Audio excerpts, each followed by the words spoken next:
Para educar la afectividad es necesario un modelo que haga de punto de referencia, porque en la educación de las virtudes la vía de la ejemplaridad y delimitación es esencial. El modelo insuperable de perfección afectiva y sexual es evidentemente Jesucristo. Él, ha dicho el Concilio Vaticano II, manifiesta plenamente el hombre al propio hombre y le descubre la verdad sobre el hombre. Gaudium et Spes número 22. Y San Juan Pablo II ha añadido, quien contempla a Cristo, descubre también en él la verdad sobre el hombre. Esto está en la carta apostólica Rosarium Virginis Mariae del año 2002. Voy a intentar, por tanto, en esta charla hacer una descripción de la afectividad de Jesús tal cual podemos deducirla de los evangelios. No usaré pues otra fuente que esta, pero leída con los ojos que nos ofrece una sana concepción antropológica y psicológica. La virilidad de Jesús, primer punto. Ante todo, una persona para ser madura debe ser consciente de que su masculinidad o feminidad como don recibido del Creador, porque su misión personal está ligada a ese don. Es decir, la madurez está ligada a la aceptación del propio sexo biológico, orgánico, fisiológico, a la armonía entre la propia psicología y ese sexo biológico, en el modo de pensar, en los gestos, en las actitudes, etc., y la orientación heterosexual, etc. ¿Cuál es el conocimiento y aceptación que ha tenido Jesucristo de su propia virilidad?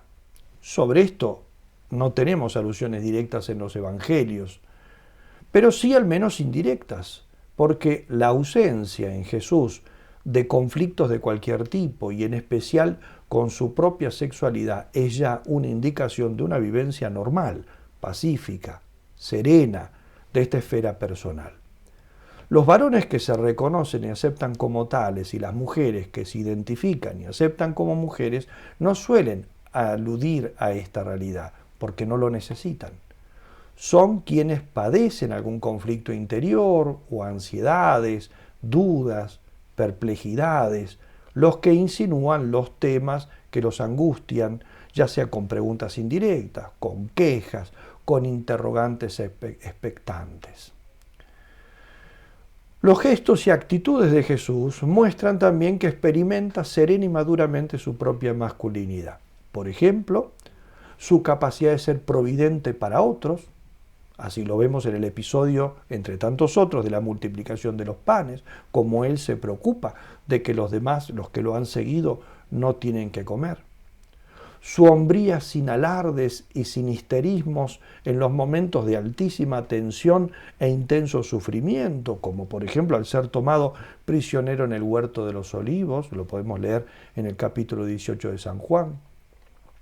Su actitud serena y dominadora, ya sea de sí mismo, ya sea de los discípulos, en contraste con el nerviosismo, por ejemplo, de Pedro, que saca su espada y reacciona violentamente, de los demás discípulos que huyen, ¿no?, de sus enemigos que se apoyan en el número para enfrentarlo o que caen de rodillas al escuchar la voz del Señor. Las viriles respuestas que dirige a Anás, Caifás, Pilatos, etc. Durante su pasión, Cristo jamás pierde el temple, nunca titubea, nunca se muestra nervioso o histérico, características todas de personas poco viriles. Tampoco muestra la timidez exagerada propia de las personas de sexualidad vacilante. Tampoco presenta los rasgos del obsesionado o preocupado por su inferioridad sexual, como sucede al que huye o evita las mujeres, como explica aquel gran psicólogo y psiquiatra español Gregorio Marañón en su ensayo biológico sobre Enrique IV y su tiempo, que se puede leer en las obras completas publicadas en Madrid en el año 1970 en el tomo 5. En la psicología de Jesucristo, tal como aparece en los evangelios, hay total ausencia de cualquier sentimiento de inferioridad, timidez en sentido estricto. Tampoco vemos tendencias exhibicionistas de la virilidad, el machismo, la prepotencia. El exhibicionismo, dice el ya citado Marañón, caracteriza al que tiene dudas de su virilidad, porque tiende instintivamente a hacer creer a los demás aquello de que carece o aquello que teme no poseer. En efecto, son los hombres débiles los que necesitan mostrar ante los demás y por lo tanto también ante sí mismos su propia hombría por medio de bravuconadas o de alardes de donjuanismo. Sobre esto puede verse el libro del mismo Marañón, Don Juan, ¿no? El Don Juan, publicado en Madrid en 1946. La total ausencia de exhibicionismo en Jesús, hombre, por otro lado de intensísima vida pública, se manifiesta en su humildad, su ira de las aclamaciones populares. Nuestro Señor huye cuando quieren hacerlo rey, como podemos leer en el Evangelio de San Juan, capítulo 6, versículo 15. Su rechazo del triunfo fácil y vistoso, como el que le presenta Satanás cuando lo invita a arrojarse del pináculo del templo y hacer un milagro, Mateo capítulo 4. Jesús solo acepta la aclamación triunfal cuando ésta es preludio de su postración y de su muerte. Mateo capítulo 21, versículos 1 al 11, toda la entrada triunfal en Jerusalén. La madurez es análoga y dinámica. Puede hablarse de un niño maduro, de un adolescente maduro, de un joven maduro, siempre en la medida en que estos hayan logrado el desarrollo físico, la capacidad de conocimiento, la energía volitiva y el dinamismo afectivo correspondientes a su edad. Si razona, quiere o actúa habitualmente como lo haría alguien de edad inferior a la suya, quiere decir que su desarrollo psíquico ha quedado varado en alguna etapa anterior. Los relatos evangélicos describen rasgos de Jesús que corresponden a una persona de madurez por encima de la media. Lo vemos, por ejemplo, en el episodio de su pérdida y hallazgo en el templo, cuando solo tenía 12 años. Esto lo relata San Lucas en el capítulo 2 de su Evangelio. Su modo de hablar, su agudeza, sus preguntas y respuestas maravillaron a los doctores de la ley, a los estudiosos de la ley. La respuesta dada luego a la pregunta de María, su madre, ¿no? ¿Por qué nos has hecho esto? ¿No? ¿Por qué me buscabais? ¿Acaso no sabíais que yo debo ocuparme de las cosas de mi padre? Respuesta que deja admirados a María y a José. Pero la conciencia que él manifiesta en ese momento sobre la paternidad divina, las cosas de mi Padre, su relación de pertenencia total al Padre, su vocación plena y absoluta a las cosas del Padre, ¿acaso no sabíais que debo ocuparme de las cosas de su Padre? Todo esto, digo, supera la mente de cualquier niño, por más exquisitamente educado en cuestiones religiosas que esté. Jesús niño es una persona entonces totalmente compenetrada en una misión y en una relación sobrenatural, filial con Dios. Esta misma madurez afectiva la percibimos como viril en su actitud psicológica paternal. Jesús es padre de los suyos, sus actitudes son paternales, sus virtudes hacia los hombres son las propias de un padre. Es providente, es defensor, pensemos en su actitud en Getsemaní, a la vez viril y paternal: si me buscáis a mí, aquí estoy, dejad marchad a estos. Es responsable. El evangelista añade claramente el sentido de la responsabilidad que Jesús tenía sobre sus apóstoles. Así se cumpliría, añade San Juan, lo que había dicho: de los que me has dado no he perdido a ninguno, ¿no? Juan 18, 9. El modo de vida de Jesús también manifiesta un ejercicio de la virtud de la fortaleza con matices propios de un varón: empuje, coraje, resolución, vitalidad. Fortaleza ante todo. Hay datos evangélicos que corresponden a una perfecta estructura biofísica de parte de Jesús, en particular una naturaleza fuerte y robusta. Jesús se levanta muy de mañana, Lucas 6:13. Pasa los días en frecuentes periplos apostólicos, Mateo 15:21. Estoy diciendo algún texto, alguna referencia en concreto de las muchas que habría, ¿no? Al parecer incluso estos periplos que he referido con escasas provisiones, como recomendó de hecho a sus discípulos al enviarlos al apostolado, Lucas capítulo 9, versículo 3, Juan nos habla incluso de verdaderas fatigas. Fatigado del camino, se sentó junto a un pozo, dice Juan en el episodio de la Samaritana, Juan capítulo 4. El evangelista nota que a veces le faltaba hasta el tiempo necesario para comer, Marcos 3:20, Marcos 6:31. Como remate, con frecuencia dedicaba noches enteras o gran parte de ellas a la oración, Lucas 6:12. Incluso cuando el trabajo del día había sido agotador, como leemos en el capítulo 6 de San Marcos. Debemos también suponer que el mucho hablar demandaría de él grandes esfuerzos, pues predicaba al aire libre, ante grandes muchedumbres, bajo el ardiente sol de Palestina. Y además sabemos que no todos podían seguir el ritmo, como parece advertirlo él mismo al escriba que, acercándosele, le dice: Maestro, yo te seguiré donde quiera que vayas. Pero Jesús le replicó: Mira, las zorras tienen sus madrigueras, las aves del cielo sus nidos, pero el Hijo del Hombre, es decir, la forma en que él se nombraba a sí mismo, no tiene donde reclinar su cabeza. De hecho, que le hizo la pregunta, aparentemente como postulándose como candidato a seguirlo, después no aparece nunca más. No se animó a seguir ese ritmo de trabajo. Probablemente Jesús también pernoctase en los incómodos e inhospitalarios alojamientos públicos donde dormían entremezclados camelleros, familias, viajantes. O quizá pasase las noches directamente al raso. Esto explicaría la facilidad para el sueño sereno y profundo, como el de los niños, que nosotros vemos en él en alguna oportunidad, capaz de echarse una siesta en medio de una tormenta como la del lago de Genesaret, con olas que amenazaban inundar la barca. Mientras los discípulos, cuenta San Lucas en el capítulo 4, estaban asustados con la tormenta, él dice, él estaba en la popa sobre el cabezal durmiendo. Para estar con sus discípulos, además elegía lugares solitarios, el desierto, la cumbre de los montes, las penumbras de un olivar. Allí charlaba o rezaba, pero esto implicaba tener tolerancia al calor, al frío, a los vientos, a las lluvias, al hambre, al cansancio.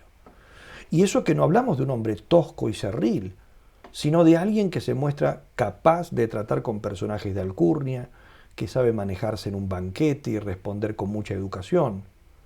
Sus anfitriones nunca le reprochan torpeza u ordinariez, sino, cuanto más, el que no se ataba a costumbres de los fariseos, la excesiva condescendencia con los pecadores, la confianza con las personas de mala vida.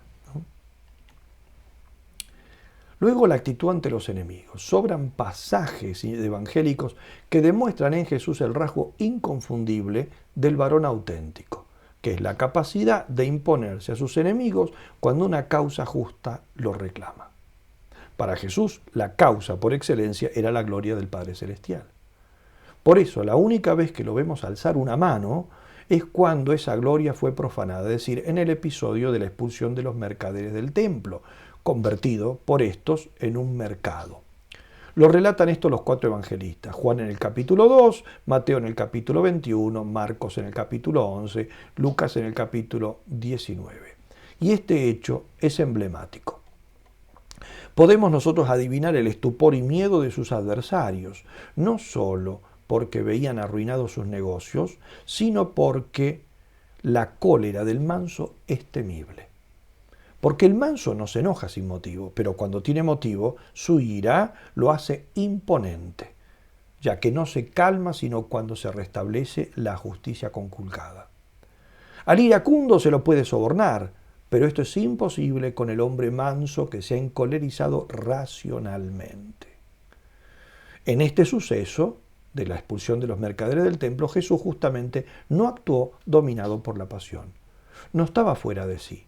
Nos lo demuestra el tiempo y la parsimonia que se toma para fabricarse un latiguillo de cuerdas y el discursito explicando su actitud.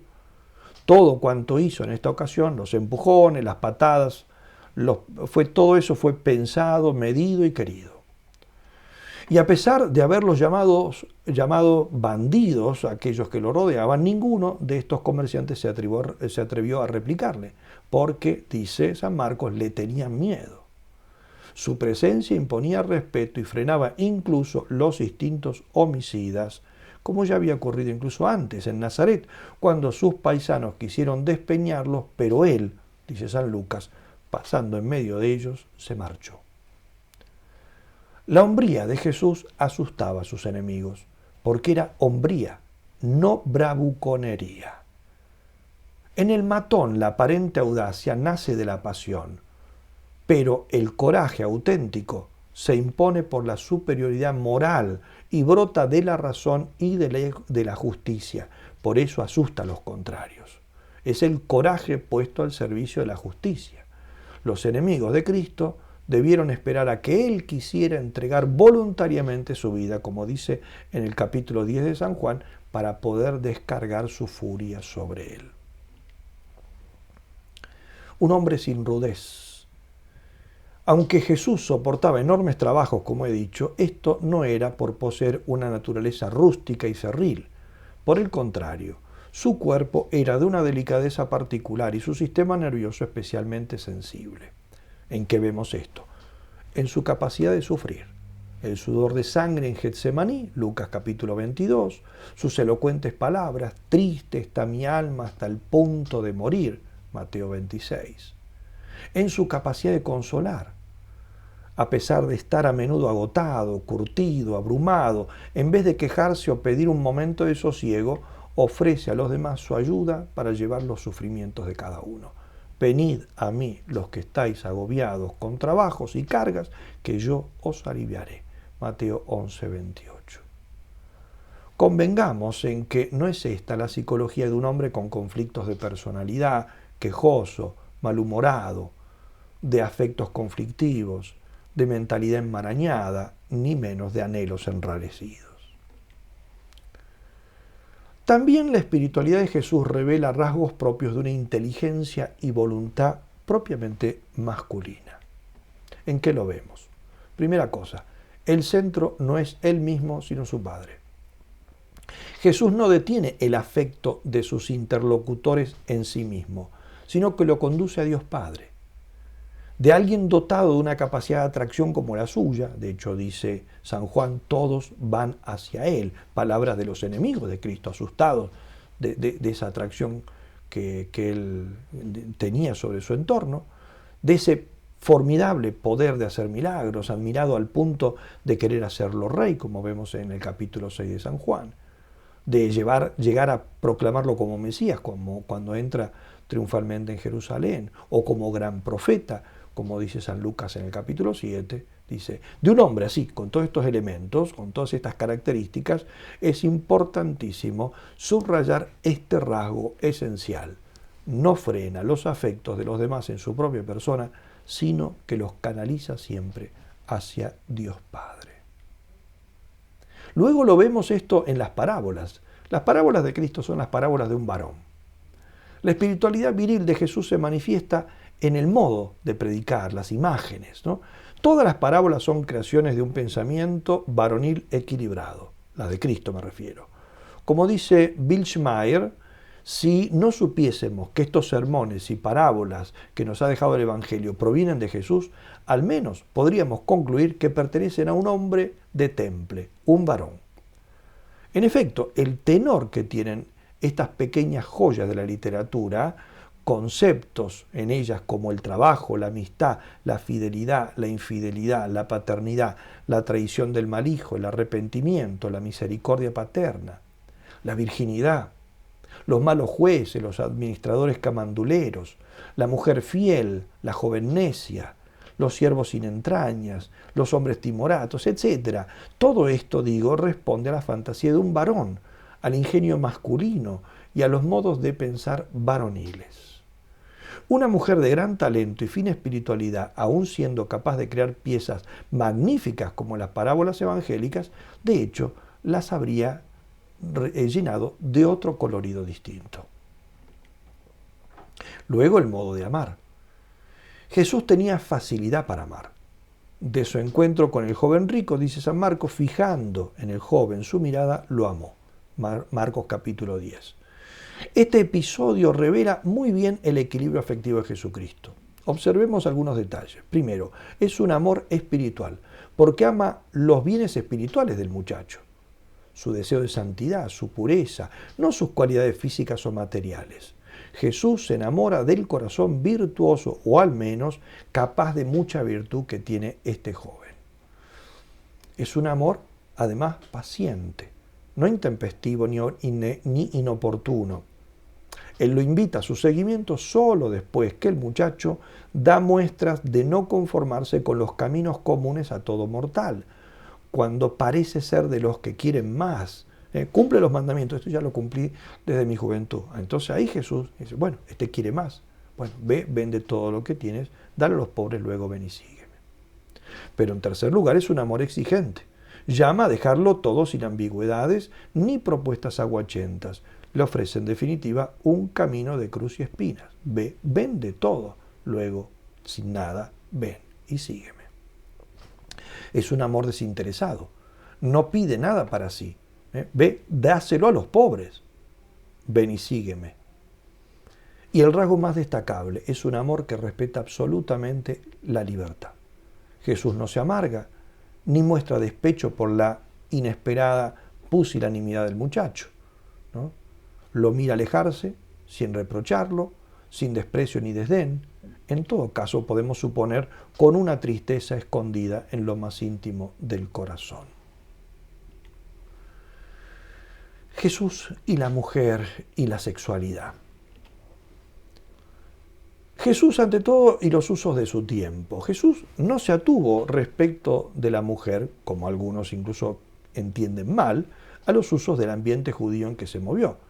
A veces se escucha decir, Jesús era un hombre de su tiempo. No, bueno, si nosotros leemos los evangelios y conocemos cuáles eran los tiempos y los usos, parece que no, justamente.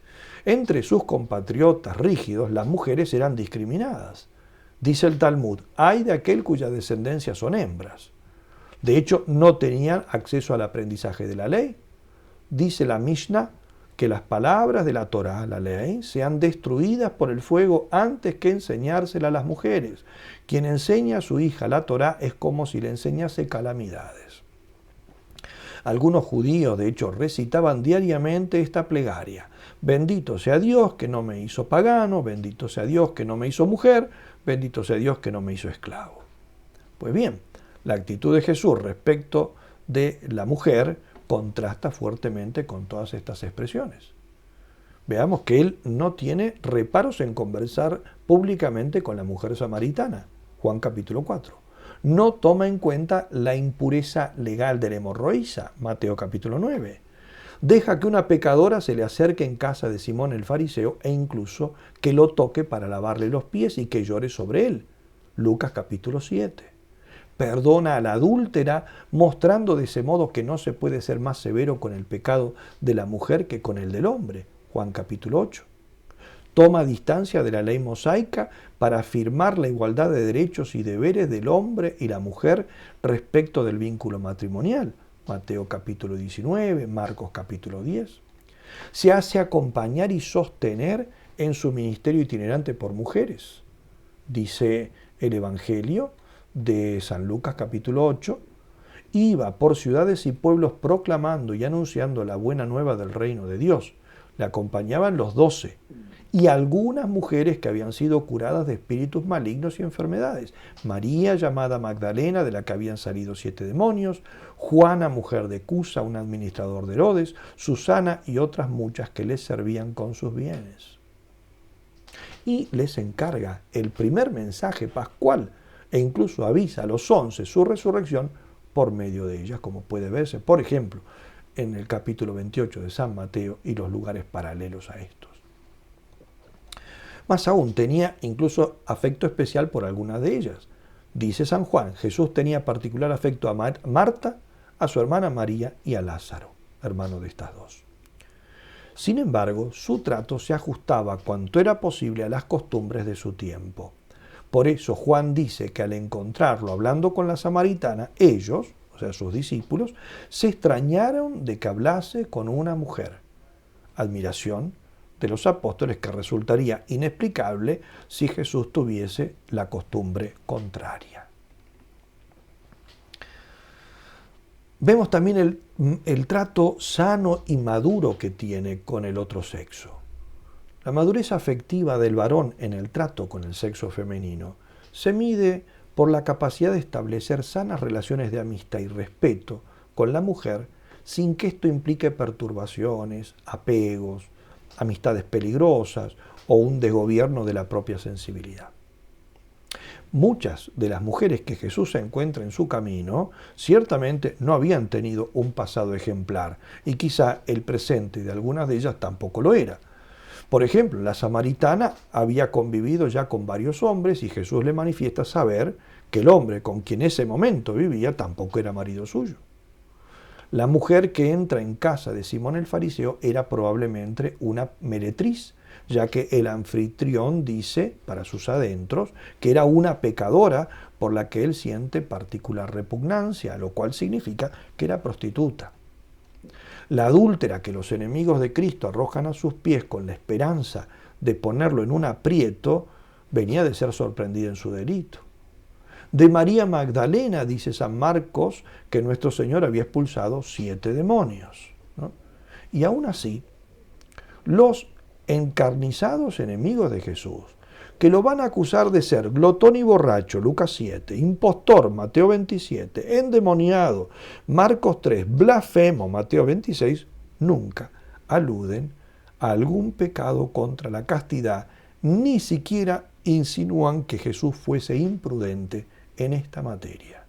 Más aún, el hecho de que elijan para tenderle una trampa una mujer sorprendida en adulterio, Juan capítulo 8, exigiéndole que aplique con ella todo el rigor de la ley mosaica, tanteando así su justicia y su misericordia, se explica porque ellos tenían la seguridad de que si la predicación de Jesús era acorde a su tenor de vida, éste tendría que condenar a esa mujer.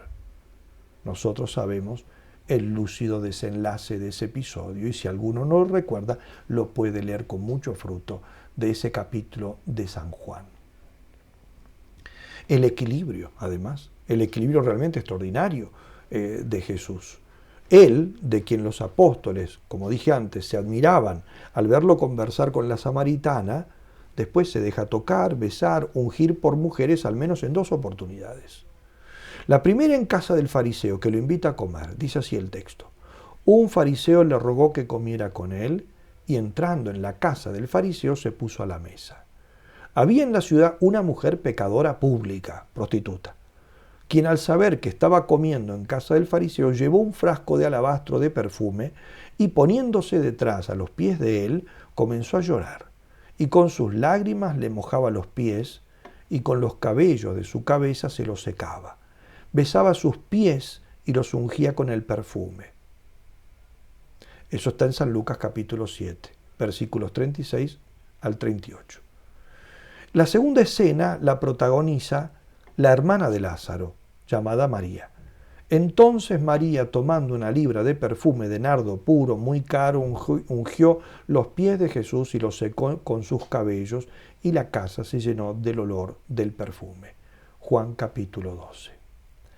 Los motivos de estas 2 unciones son diversos. En el primero, una pobre pecadora pide misericordia por sus pecados. En el segundo, una joven muestra su gratitud a quien acaba de devolver la vida a su hermano muerto. En todos estos casos, las mujeres que intervinieron fueron criticadas. Una por atrevida, al tocar al maestro siendo pecadora. Las otras por despilfarradoras. Se podría haber vendido este dinero y dado a los pobres, dice Judas, con ocasión de lo que hace María de Betania. Y en todos los casos Jesús las defendió. A una porque mostró mucho amor, Lucas 7:47. A otra porque hizo una obra buena con él, adelantándose, dice Jesús, a la unción que sería incompleta en su sepultura, Mateo capítulo 26.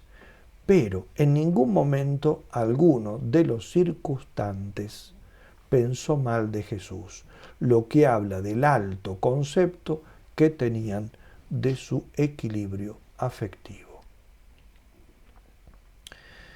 Veamos también un poco lo que es la mujer en la doctrina de Jesús. De esta doctrina de nuestro Señor sobre la mujer podemos deducir el modo de vida de Jesús. Porque en Jesús había una extraordinaria coherencia entre lo que predicaba y lo que vivía.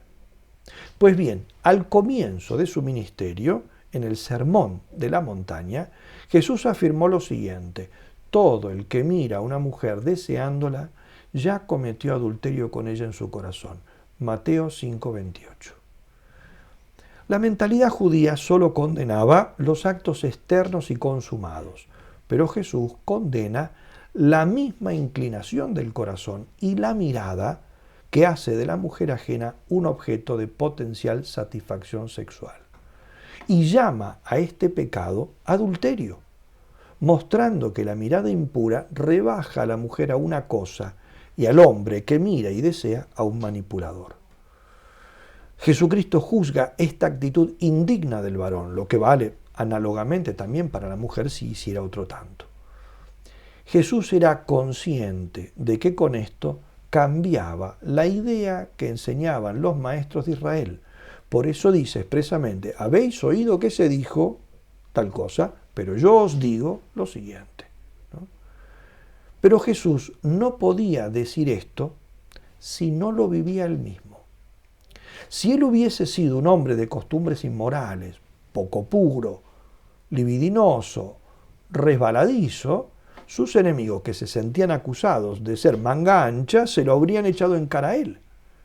Para poder cambiar la ley y la enseñanza de sus antecesores, Jesús debía ser, como dice San Pablo en la primera carta a Timoteo capítulo 3, versículo 1, un anepílemtos, que palabra griega que nuestras Biblias traducen como irreprensible, pero es más que eso. En el griego clásico esa palabra se usaba para indicar una posición militar que no estaba expuesta al ataque, o sea que es imposible de tomar al asalto. San Pablo la usa para indicar una vida que no está expuesta a la censura, o un arte o técnica que es tan perfecto que no se le puede encontrar ninguna falla. Los griegos definían esa palabra como no ofrecer nada que un adversario pueda utilizar en su contra. Así debía ser Jesús para poder decir estas cosas en frente de los que enseñaban lo contrario y de los que lo estaban observando con lupa para ver si podían acusarlo a él de las cosas que él los acusaba a ellos. Por tanto, entonces, debemos deducir aquí que la mirada de Jesús es pura, porque es puro su corazón y su intención. Su mirada es consecuente con el valor que toda mujer representa para él. Porque no es la feminidad de la mujer lo que dispara la mirada lúbrica del varón, ¿no? Y viceversa, ¿no? En el caso de la mujer también, sino el significado y el valor que algún ser humano representa para otro. Por eso, un voluptuoso mira de modo indecente a algunas mujeres, pero no hace lo mismo con su hija, o con su hermana, o con su madre, porque a éstas las aprecia incluso como sagradas. Entonces no es la feminidad, sino tendría que pasarle lo mismo con estas últimas.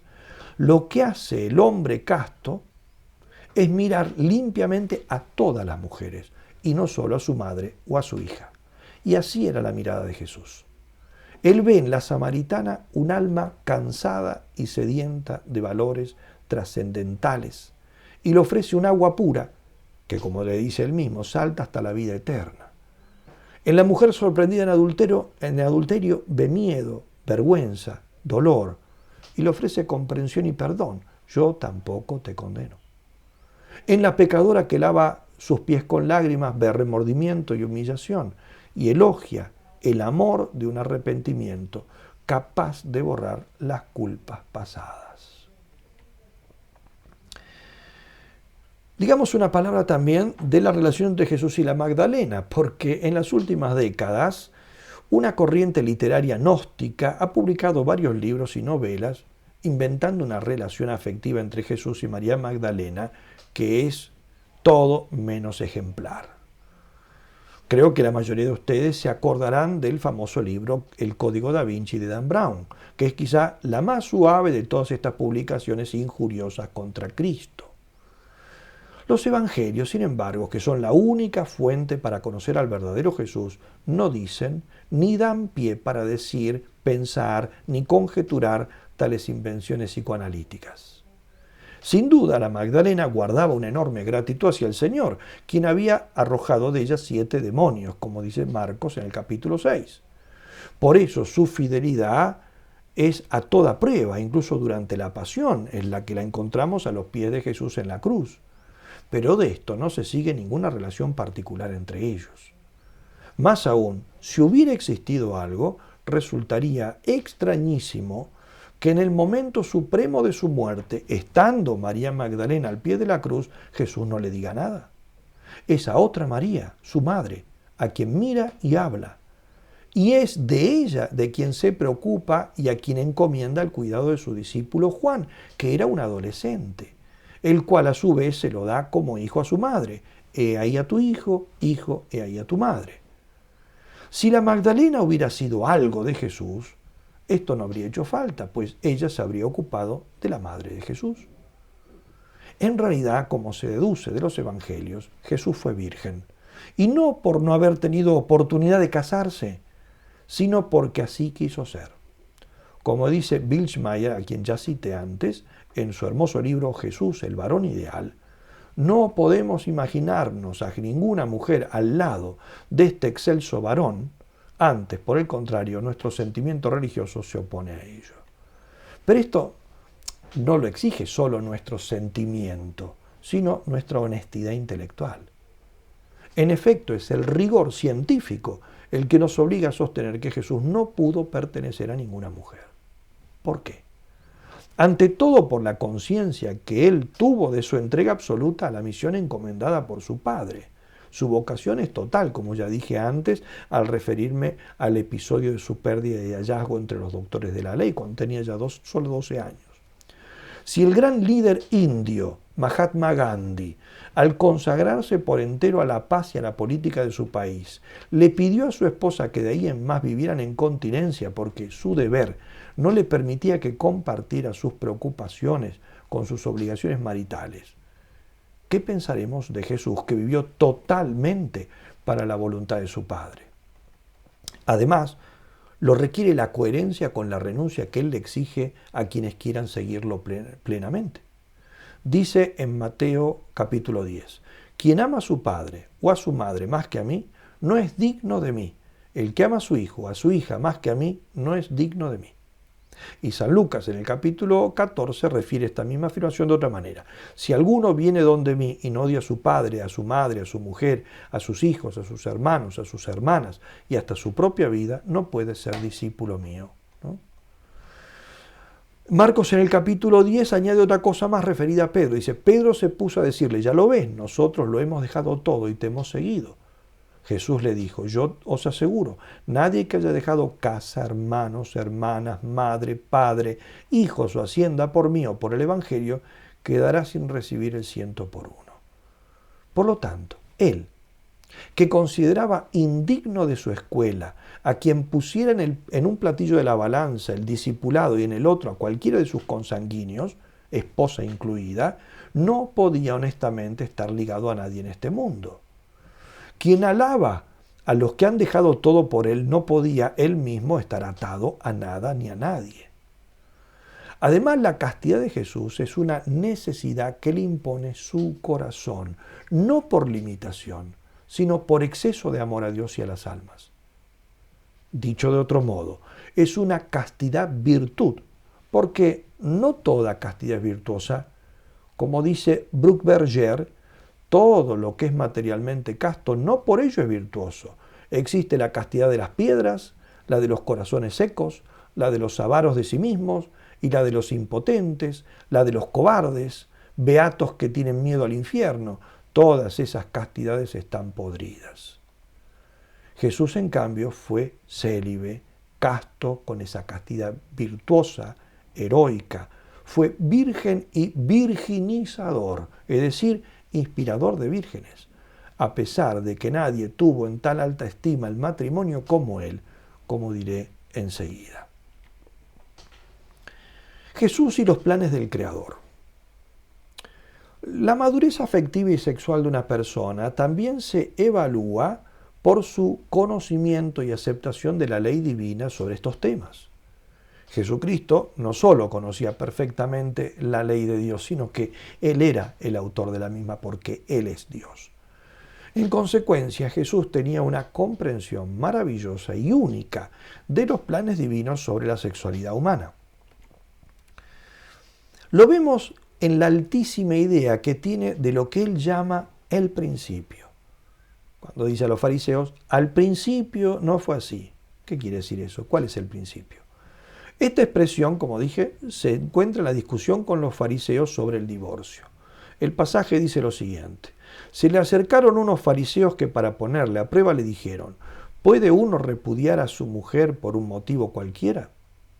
Él respondió, ¿no habéis leído que el Creador desde el comienzo, desde el principio, los hizo varón y hembra, y que dijo, por eso dejará el hombre a su padre y a su madre, y se unirá a su mujer, y los dos se harán una sola carne? De manera que ya no son dos, sino una sola carne. Pues bien, lo que Dios unió, no lo separe el hombre. Le dicen, pues, ¿por qué Moisés prescribió dar acta de divorcio y repudiarla? Él les contesta, Moisés os permitió repudiar a vuestras mujeres teniendo en cuenta la dureza de vuestro corazón, pero al principio no fue así.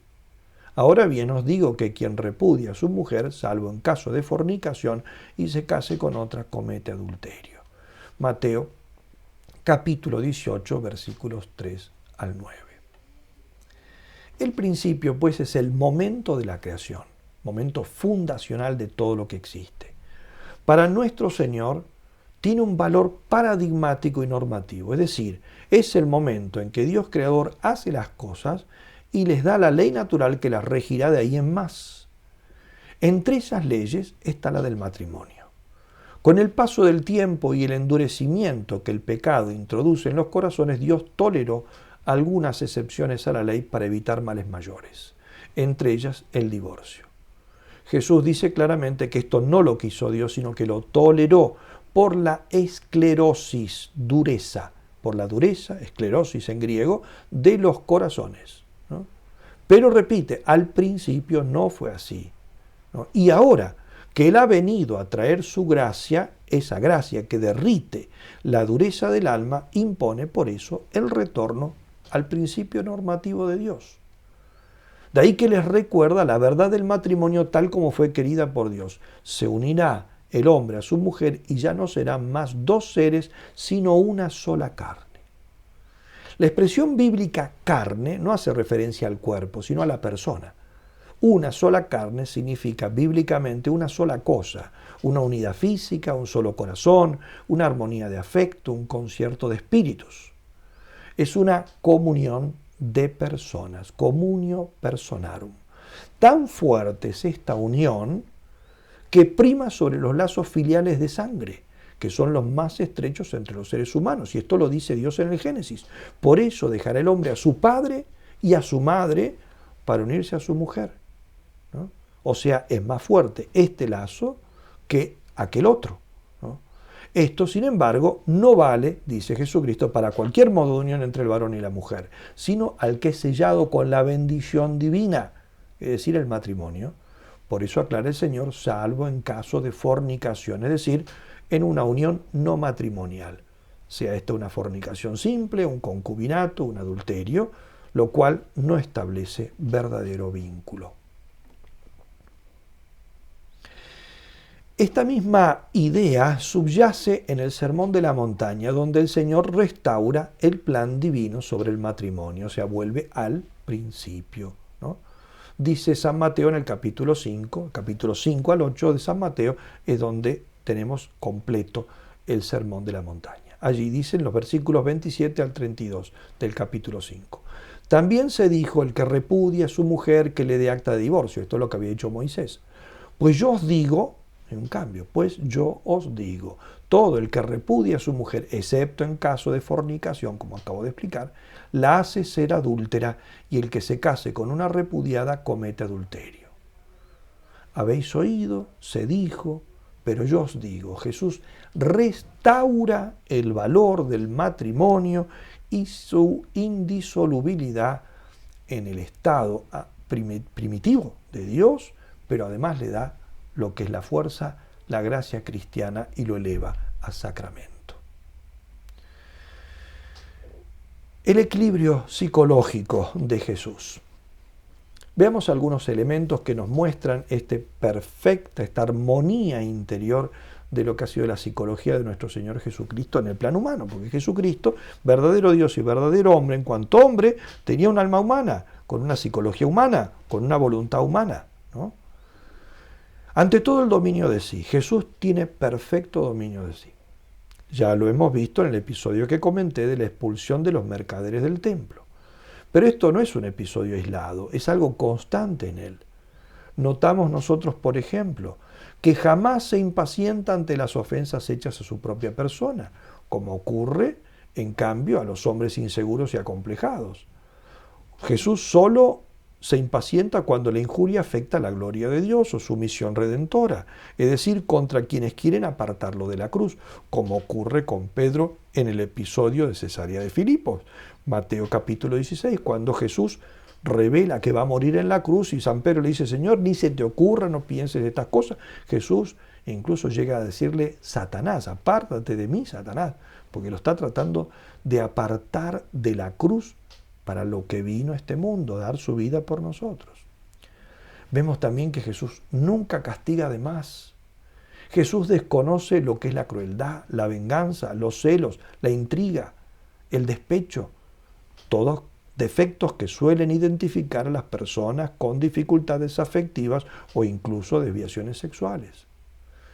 Ante los que lo agreden y traicionan muestra en cambio grandeza de corazón, ofrece perdón, como hace con Judas en la última cena y en el huerto de los olivos. No se parece por eso en nada a los hombres despechados y resentidos. Lo vemos en la estabilidad de ánimo, esa perfección psicológica de Cristo.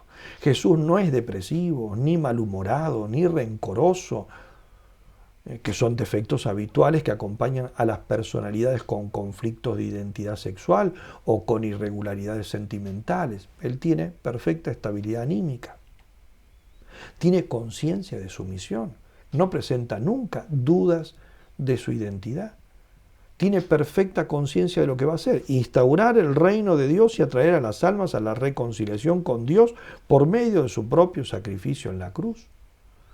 Tiene perfecta conciencia de su carácter mesiánico, de su poder sobre la ley divina, como ya repetí varias veces citando el Sermón de la Montaña. Habéis oído que se dijo, pero yo os digo.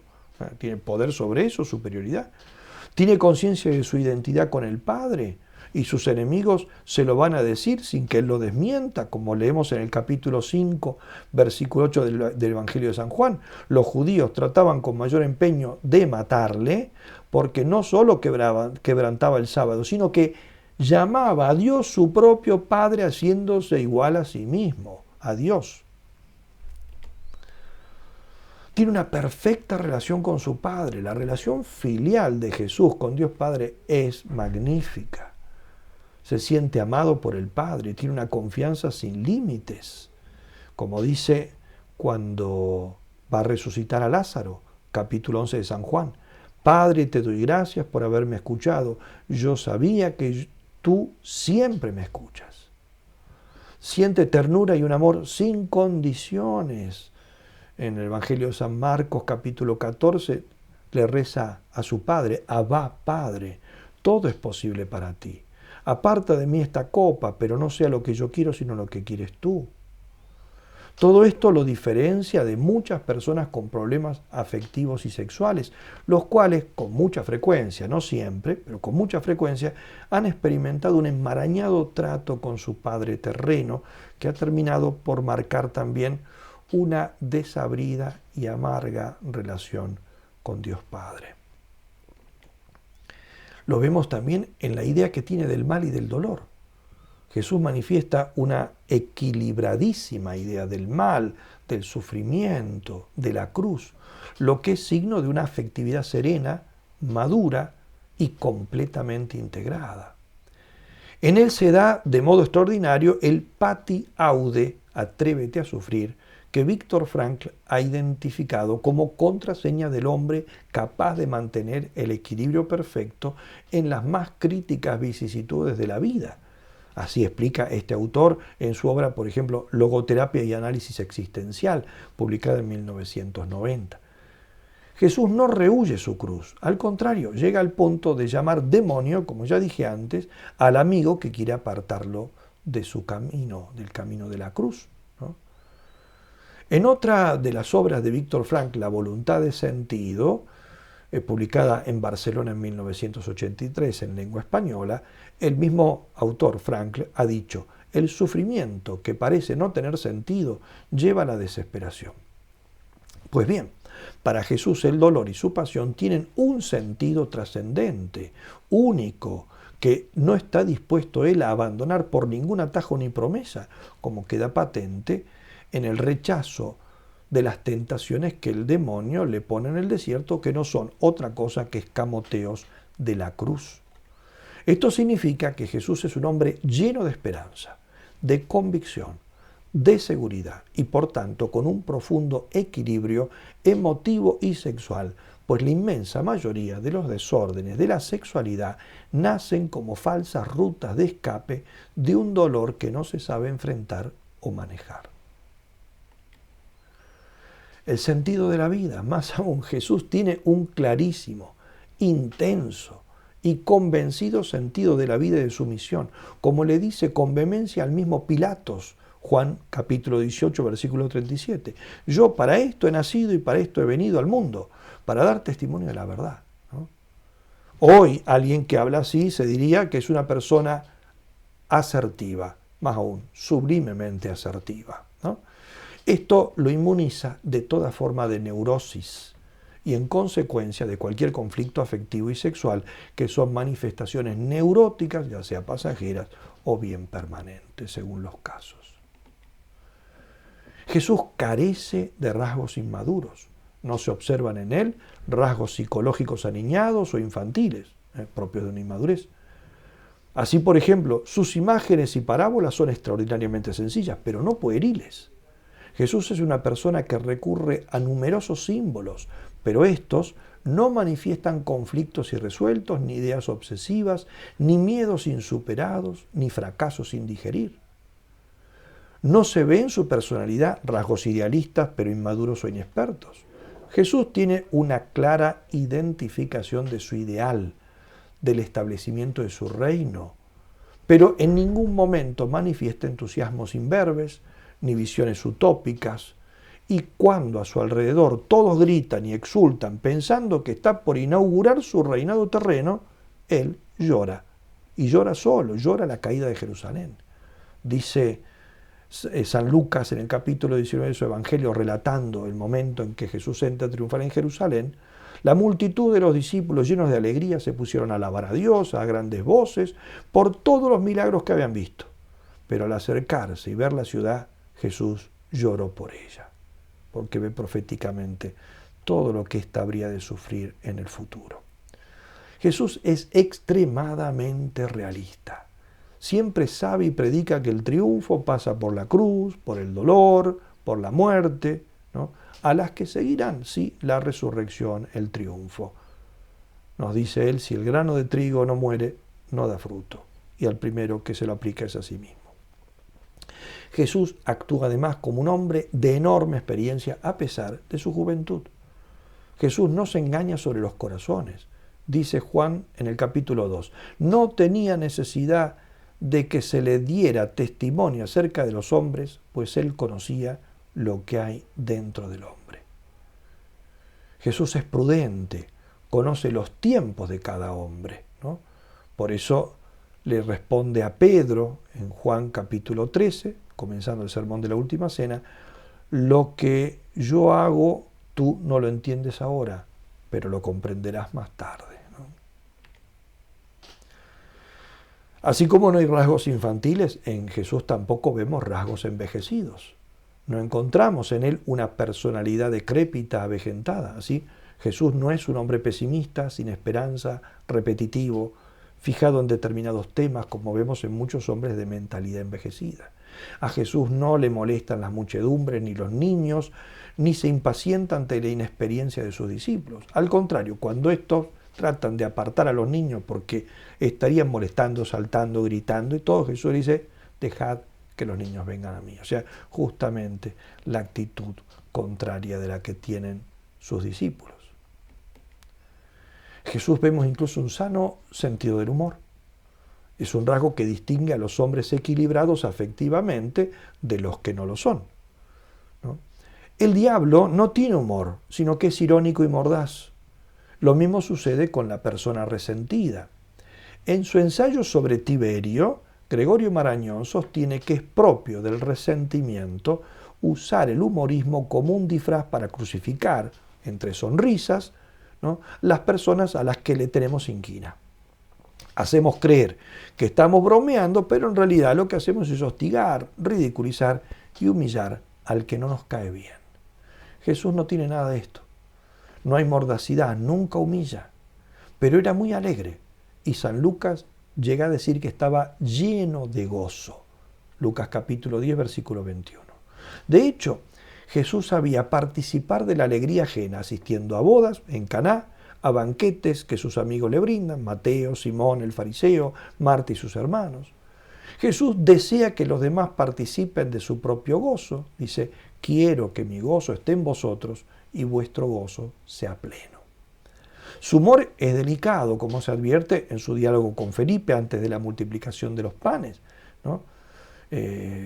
O al amagar pasar de largo en medio de la tormenta que casi hace zozobrar la barca de sus apóstoles, dejándolos a estos perplejos y más asustados que antes. Sabía exagerar cuando esto servía, por eso a veces habla de camellos que intentan pasar por minúsculos orificios, de vigas dentro de un ojo o de alimentar cerdos con perlas.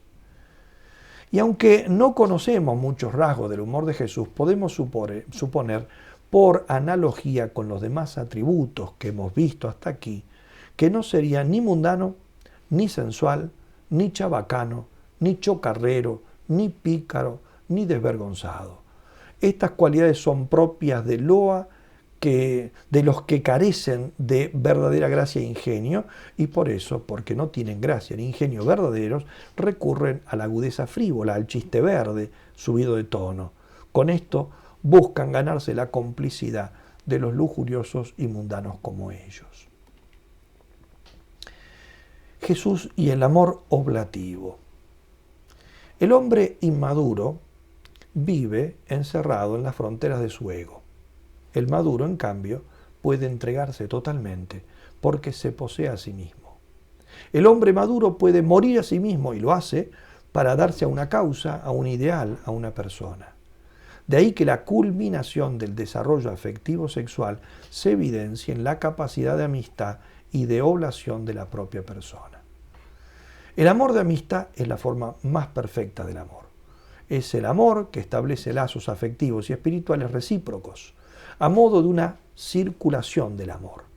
El amigo es capaz de dar amor y de recibirlo, y sobre todo de amar al amigo por sí mismo y no por el gusto o beneficio que pueda obtener de su compañía o de su presencia.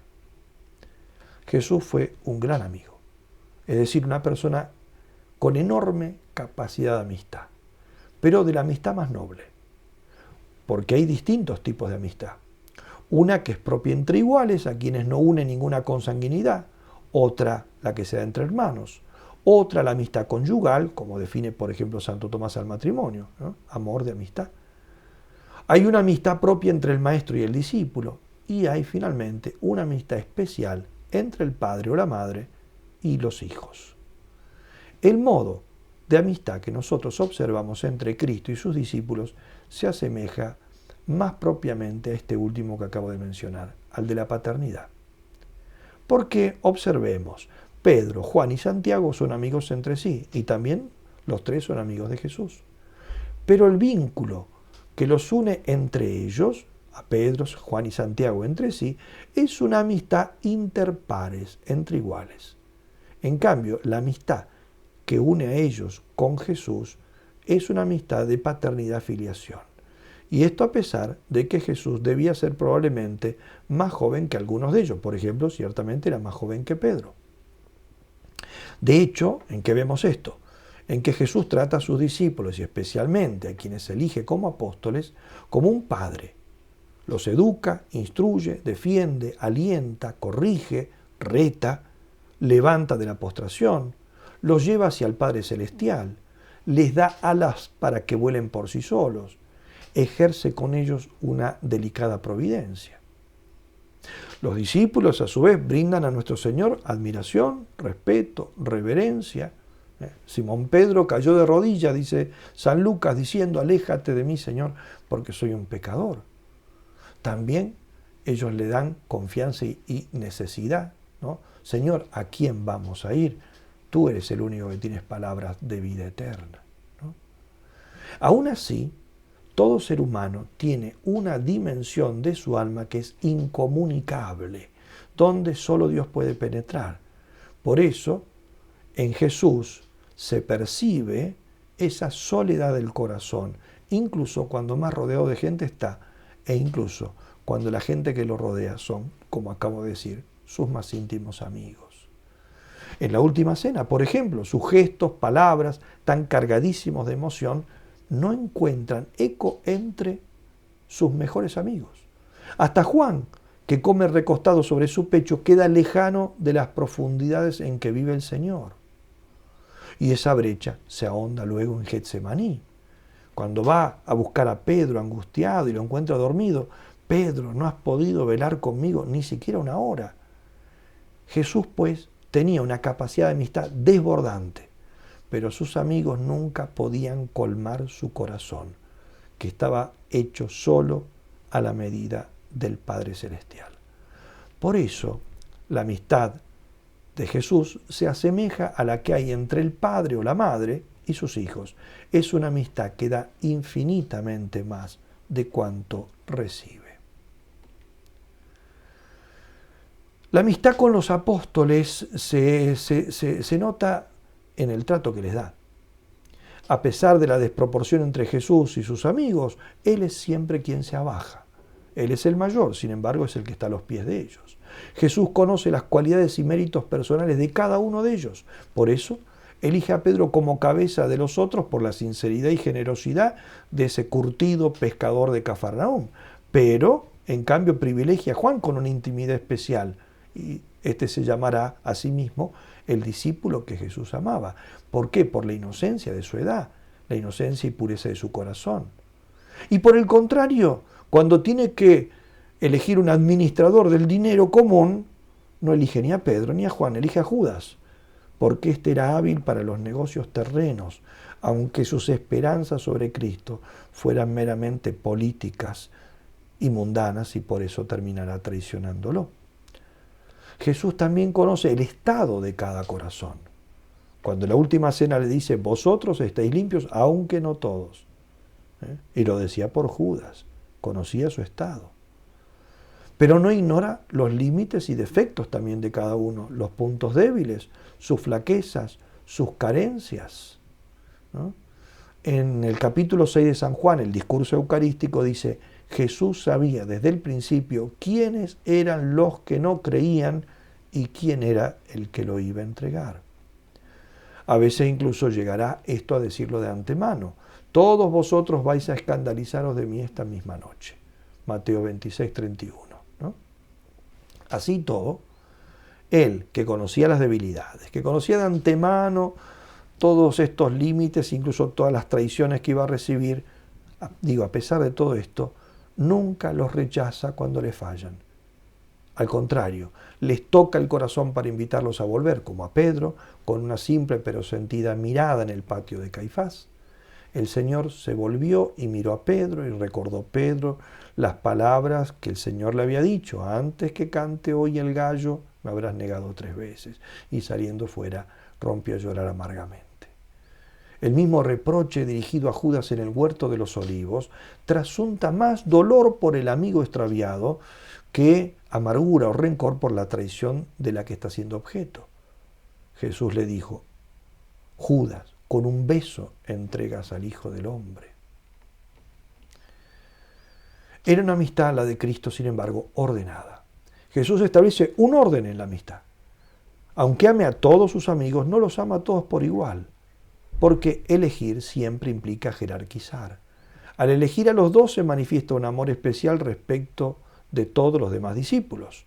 Incluso entre los apóstoles privilegia, como ya he dicho, a Pedro y también a Santiago y a Juan, a quienes hace testigos de especiales experiencias espirituales. Por ejemplo, algunos milagros, su transfiguración en el Tabor, su oración dolorosa en Getsemaní. Pero ese amor no es absorbente ni se traduce en favoritismos.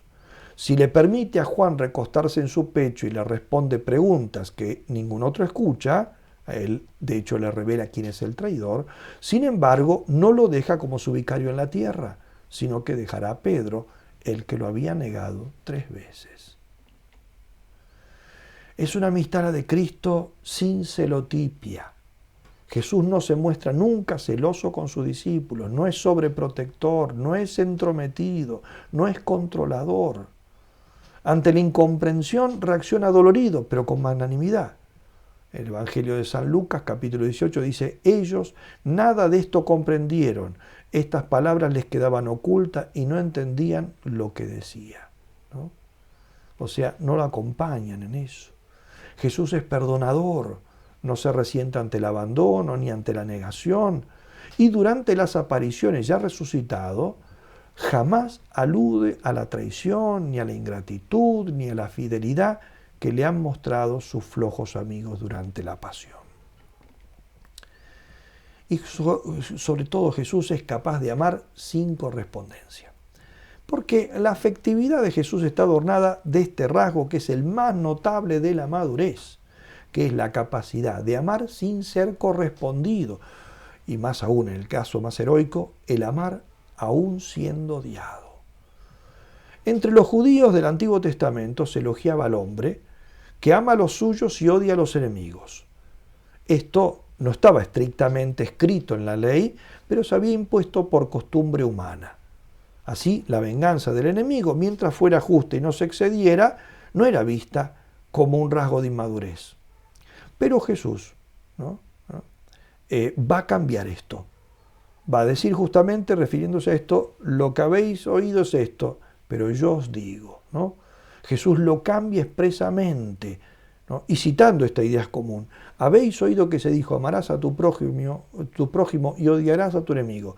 Pero yo os digo, amad a vuestros enemigos y rogad por los que os persigan, para que seáis hijos de vuestro Padre Celestial, que hace salir su sol sobre malos y buenos y llover sobre justos e injustos.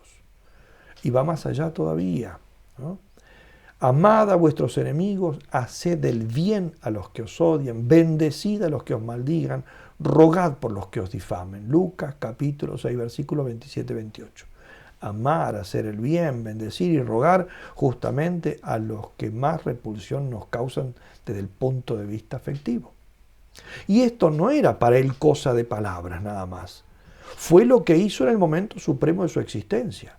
Dice San Lucas capítulo 23.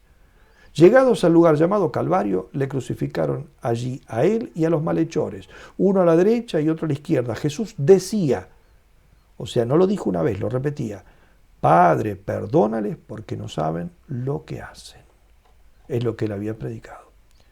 San Pablo expresa esta plenitud y madurez del amor de Cristo recordándonos lo siguiente en la carta a los Romanos capítulo 5.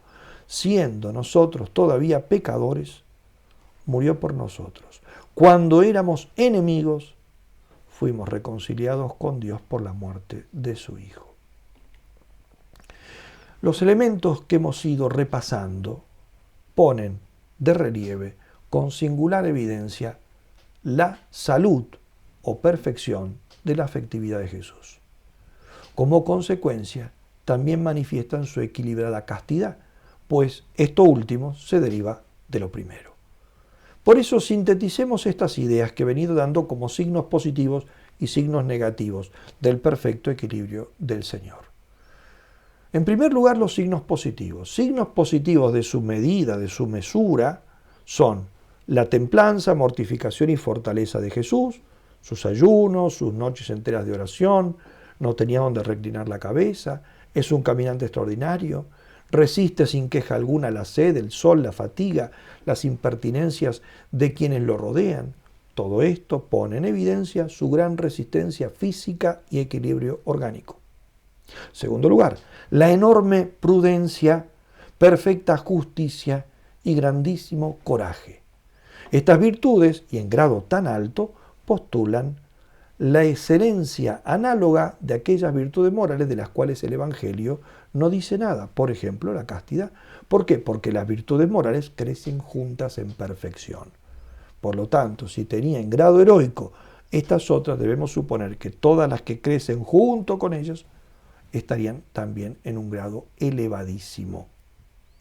En tercer lugar, es también signo de equilibrio y mesura el sobrado realismo que muestra ante el pecado, ante la debilidad ajena, ante la situación de los hombres y del mundo, las cualidades, los límites de cada persona, etc. Cuarto lugar, su gran sentido de la vida y la claridad de conciencia sobre la finalidad última de todas las cosas. En quinto lugar, los criterios sobrenaturales por los que se guiaba, como podemos ver resumidamente en ese extraordinario sermón de la montaña. Sexto lugar, la seguridad, hoy se diría asertividad de su personalidad. En séptimo lugar, la capacidad de captar la belleza de la naturaleza, sus alusiones a los pájaros, los lirios del campo, la inocencia de los niños, el honor del matrimonio, la dignidad de la mujer, etc. Su equilibrio afectivo también es puesto en evidencia por la ausencia de perturbaciones y vicios que suelen en cambio acompañar los caracteres patológicos, los desórdenes afectivos y o sexuales. Concretamente nosotros en Jesús no vemos qué cosa, no se ven en él miedos perturbadores, todo lo contrario, tiene una enorme confianza, como dice él mismo, no temáis a los que matan el cuerpo pero no pueden matar el alma. No tengáis miedo, una y otra vez se repite esta expresión. No tiene ideas depresivas. No manifiesta lagunas afectivas y menos que todo, carencias paternas, todo lo contrario. No revela incomprensiones respecto del mal, del sufrimiento. No denota complejos de inferioridad. No vemos en él ideas obsesivas. No tiene una base temperamental nerviosa, tensionada, ansiosa, ciclotímica. No expresa una concepción hedonista o sensual o materialista de la vida. No vemos en él blandura, molicie, pereza ni sensualidad. No demuestra gula o falta de sobriedad, que son vicios que a menudo desencadenan trastornos afectivos y sexuales. No sufre odios, resentimientos, antipatías, acritudes, ojerizas, iras, explosiones temperamentales, apasionamiento, imprudencia, etc. No nutre orgullo alguno, vicio que suele acarrear como castigo la caída en la impureza, y no tiene doctrinas erróneas sobre la sexualidad. Todo esto nos lleva a concluir que estamos ante alguien, hablando humanamente y solo tomando en cuenta lo que nos dicen los evangelios, de una perfección humana excepcional. Romano Guardini decía que cuando se presenta artísticamente a Jesús como un ser tierno, pasivo, medio femenino, es un malentendido fatal que quita su sentido original a la suavidad de ánimo y a la humildad y a la intención de sacrificio de Jesús.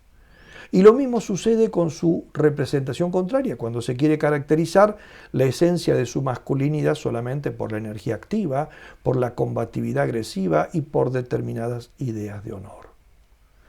En conclusión, en Jesús de Nazaret, tal como nos lo descubren los evangelios, vemos una persona con condiciones perfectas para ser el modelo acabadísimo de equilibrio y de perfección al que debemos tender todos los hombres. No solo en lo volitivo e intelectual, sino en lo afectivo, y si se quiere también en lo psicosexual. Perfecto equilibrio en los movimientos internos y en los actos externos. Por eso, San Pablo hace equivaler el estado de hombre perfecto con la madurez y la plenitud de Cristo, como dice en la carta a los Efesios, capítulo 4, versículo 13. Es decir, con la imitación total y acabada del Hijo de María de Nazaret.